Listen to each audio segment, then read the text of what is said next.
My direction in working with Pam and everybody else, we've launched an all-out war on fentanyl traffickers, and it's a war that we're going to win. We're going to win this war. I spoke with the president of Mexico, very nice woman, very fine woman, and I said, let me ask you, you're sending a lot of drugs into our country. We're not liking it at all. Can't do that.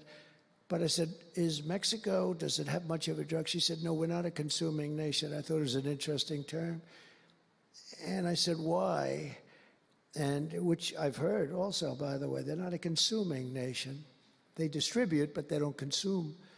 But I said, why are you not a consumer? Well, we're very close with family. I said, so we're very close with family, too. I mean, our families are being devastated, and we're just as close. Why else?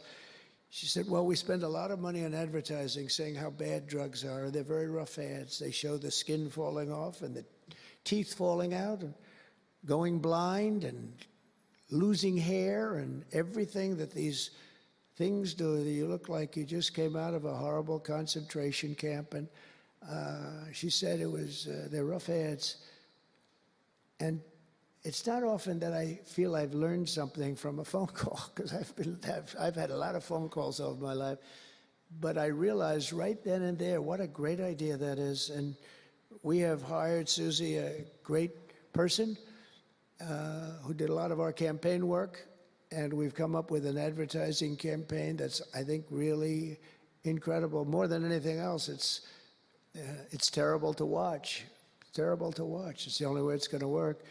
And I would be, because we got the numbers down, 18% would have a blue ribbon committee headed by the First Lady of the United States, who everyone loves, and some of her friends. And, you know, they work so hard, but it's a tough deal. They're dealing with very smart and very vicious people. You know, some of those businesses, those cartels, are run better than any business in America. They say they're run incredibly, not just here.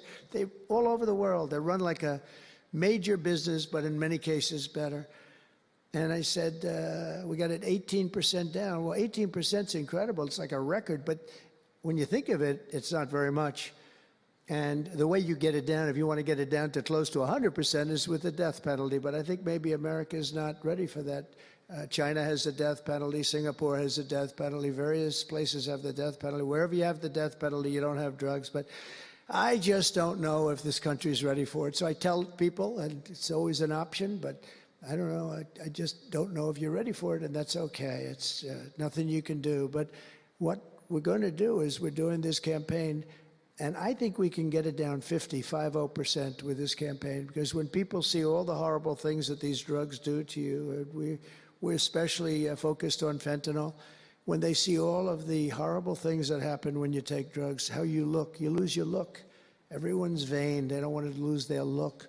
The look is so important. And I think when they see these things, they may say, you know what, I'm going to take a pass. But there is big danger. Pam and I were talking about it before. A lot of people are taking fentanyl and not even knowing. They think they're doing something else, or maybe taking another drug, but at a much lower level. And they die. You can put on the pin, think of this, the head of a pin, fentanyl, and it's too much, and it will kill the strongest person in the room. And it's amazing. But we're going to do this campaign. It's going to be launched fairly soon, Susie. And I think it's going to have a big impact. I think if we got it down by another 30, 35 points, and I really believe we can. I think that's an incredible idea. So I thank the president of Mexico. Actually, it was a call on tariffs, and we talked about drugs. And she gave me an idea that I think will be very successful, and based on what I saw, it's going to be amazing. Under our leadership, this department is once again laser focused on protecting the American people. We're defending our borders, our streets, our children, and our good, really God-given, this is God-given rights and liberties once and for all. We're going to defend our country, and we're going to defend our rights.